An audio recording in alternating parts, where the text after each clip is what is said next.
Hello everyone, exercise 7.1 question number 9। Question number 9 क्या कहता है देखिए, if Q 0,1 is equidistant from P 5, -3 and capital R x, 6, find the values of x, also find the distances QR and PR। यानी एक point Q है जो P और R से इक्वी डिस्टेंस पर है, तो बताइए x की वैल्यू क्या होगी। जस्ट लाइक क्वेश्चन नंबर 7 है ना, उसमें भी हमने ऐसे किया था, बस वहां हमने एक पॉइंट लाइट किया था, यहां वो पॉइंट हमें दिया हुआ है। उस पॉइंट से जो दो पॉइंट है P और R, यानी Q पॉइंट से P और R इक्वी डिस्टेंस पर है, Q पॉइंट से P और R इक्वी डिस्टेंस पर है, तो हम पहले QP फाइंड करेंगे डिस्टेंस फॉर्मूले से, फिर QR फाइंड करेंगे डिस्टेंस फॉर्मूले से, फिर इक्वी डिस्टेंस है तो दोनों के इक्वल रख देंगे, वहां से x की वैल्यू आ जाएगी, और जब x की वैल्यू आ जाएगी तो फिर हम QR और PR डिस्टेंस फॉर्मूले से फाइंड करेंगे। कैसे, मुझे नहीं पता कि लोकेशन क्या है, एक जनरल डायग्राम बना लेते हैं। सपोज ये Q पॉइंट है और ये P है, ये R, यानी ये Q पॉइंट P और R से इक्वी डिस्टेंस पर है। Q के कोऑर्डिनेट 0,1 है हमारे पास, P के कोऑर्डिनेट है 5, -3, R के कोऑर्डिनेट है x, 6, है ना। तो सबसे पहले डिस्टेंस फॉर्मूले से QP निकालते हैं, तो एक बार आइडेंटिटी लिख देते हैं, D equal to x2 - x1 whole square plus y2 - y1 whole square under root, ये स्मॉल d की वैल्यू है। ठीक, अब d क्या मतलब QP, QP निकालेंगे। जब QP की बात करेंगे तो Q का मतलब x1 y1 और P का मीन्स x2 y2, तो पहले नंबर पे Q है तो ये x1 y1 होगा, x1 0 लेके चलेंगे और y1 1 लेके चलेंगे, और फिर क्या है P, तो P में से x2 y2 हो गया, x2 5 y2 -3। ठीक, तो D मतलब हमें फाइंड करना है QP, फॉर्मूला है x2 - x1, तो 5 - 0,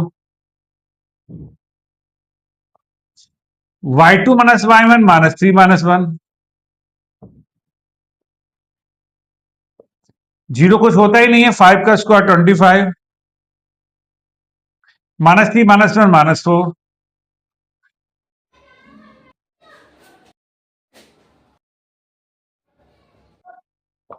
4 का स्क्वायर 16, क्योंकि माइनस का स्क्वायर प्लस हो जाता है, इवन होता है, 41 आ गया। ठीक, QP 41 आ गया। अब QR निकाल, तो QR मतलब हो गया आपका Q means x1 y1, x1 0 y1 1, R means होगा 2 y2, तो x y2, तो हमको QR ध्यान देगा, जो पहले नंबर पे वो x1 y1 होता है, दूसरे नंबर पे x2 y2, इसलिए यहां लिखना जरूरी होता है, वरना वो मिस्टेक हो जाती है। फॉर्मूला यही लगाएंगे, x2 - x1, तो x - 0 y2 - y1 में क्या होगा 6 - 1 ऑफ होल स्क्वायर, रूट चल ही रहा है आपका, तो 0 तो कुछ होता ही नहीं है, 6 - 1 5 और 5 का स्क्वायर 25, हमारे पास QP आ गया, हमारे पास QR आ गया। तो क्वेश्चन क्या कह रहा है, क्वेश्चन ये कह रहा है कि जो Q है वो P और R से इक्वी डिस्टेंस पर, वो एक लाइन पर नहीं है, वो मिड पॉइंट नहीं है, मिड पॉइंट सेगमेंट में होता पता नहीं कहां, पर जहां भी है उस Q पॉइंट की डिस्टेंस R से सेम है, इसलिए QP को QR के इक्वल रख दिया। QP कितना है √41, QR कितना है √x² प्लस 25, दोनों साइड स्क्वायर रूट है, तो कर दीजिए स्क्वायरिंग ऑन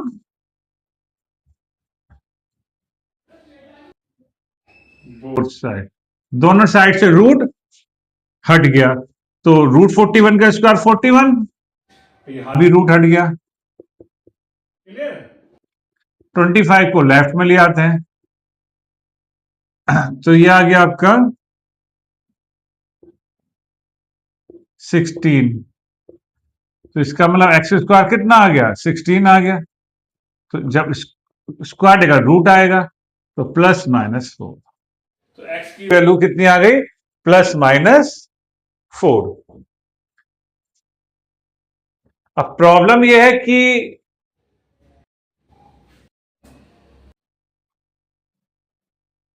जब +-4 इसकी वैल्यू आ गई और हमसे ये पूछ रहा है कि वैल्यू फाइंड कीजिए, है ना? तो पॉइंट तो हमारा प्लस माइनस कुछ भी हो सकता है, और हमसे ये कह रहा है कि अगर एक्स की फाइंड हो जाती है तो क्यू आर और पी आर फाइंड कीजिए। No problem. क्यू आर और पी आर, क्यू आर और पी आर, क्यू आर हमारे पास है, पी आर हमारे पास है, लेकिन प्रॉब्लम ये है जो एक्स आया है 4 भी आया है और -4 भी, क्योंकि जब भी स्क्वायर रूट हटता है तो प्लस माइनस में आता है। अगर डिस्टेंस माइनस में होती तो माइनस को हम नेग्लेक्ट कर देते, लेकिन यहां पॉइंट है तो कोऑर्डिनेट तो कुछ भी हो सकता है। तो यहां क्या करना होगा आपको?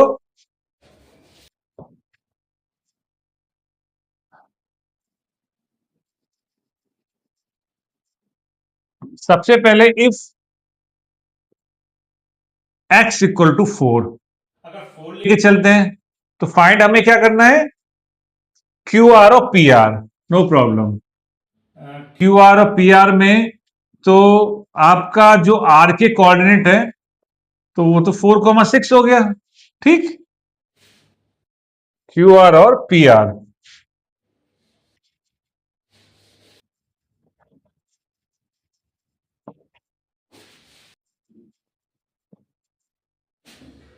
तो एक काम कर लेते हैं, पहले पी आर निकाल लेते हैं।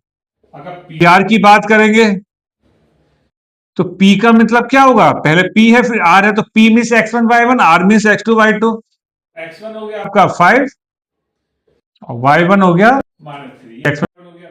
R आपका है ना, और x की वैल्यू आपके पास क्या 4 है, x2 4 और y2 6। Distance formula P R formula क्या है? x2 माइनस x1 का whole square, 4 minus 5 of whole square, 6 plus 3 of whole square. Plus इसलिए क्योंकि जो y2 माइनस y1 होता है इसमें माइनस ऑलरेडी दिया हुआ है, तो 6 + 3 आ जाएगा, है ना।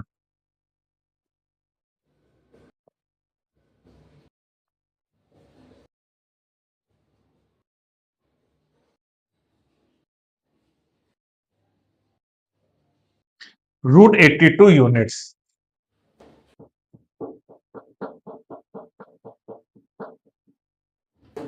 ठीक, ये कब आया? जब x इक्वल टू 4 था।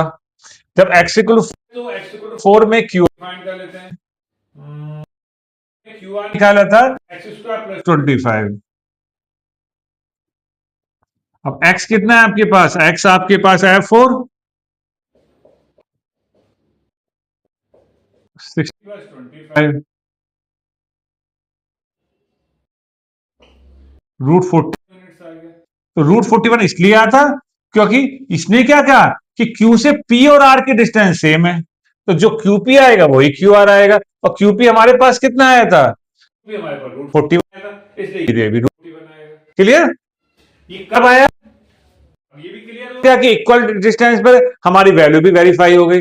देखिए ये सब हमने जो फाइंड किया x इक्वल टू 4 पे फाइंड किया। ये था केस 1। आंसर शीट कुछ भी कह रही हो, लेकिन जब +-4 आपके कोऑर्डिनेट आए हैं तो +4 पे भी निकालना है और -4 पे भी निकालना है। अब केस सेकंड ले लीजिए, इसमें -4 ले लेते हैं, तो कोऑर्डिनेट क्या हो गए? -4,6 हो गया। ठीक, और जब हमने पी आर निकाला तो P मीन्स x1 y1, ठीक है, और x2 y2 के लिए सिर्फ x2 चेंज हो गया, -4 हो जाएगा। और ये जो हमने 4 - 5 लिया था, यहां -4 -5 आ गया, और यहां आ गया -9। ठीक, 9 9 जे 81, और 81 81 कितना हो गया? 2 √81।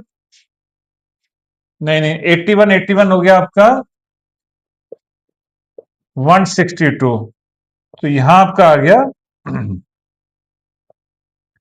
162। और 162 के अगर हम फैक्टर करने बैठ जाएं,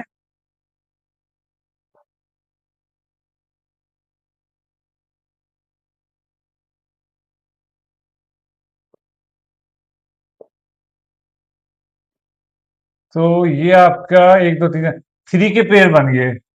तो ये आ गया आपका 9√2। ठीक, 9√2 आ गया। और जब क्यू आर निकालेंगे तो एक्स की प्लेस में -4 रखेंगे, तब भी यही आएगा।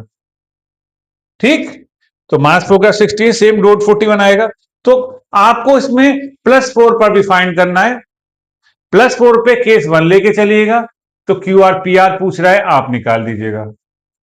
ठीक, और केस सेकंड में x इक्वल टू -4 लेके चलना, क्योंकि x प्लस माइनस में आए थे ना, उसमें वेरीफाई। ये तो मैंने यहीं अडॉप्ट करके कर दिया है, जिससे कि आपको समझाने में इजी हो जाए। वैल्यू लगभग वही निकल के आएंगे।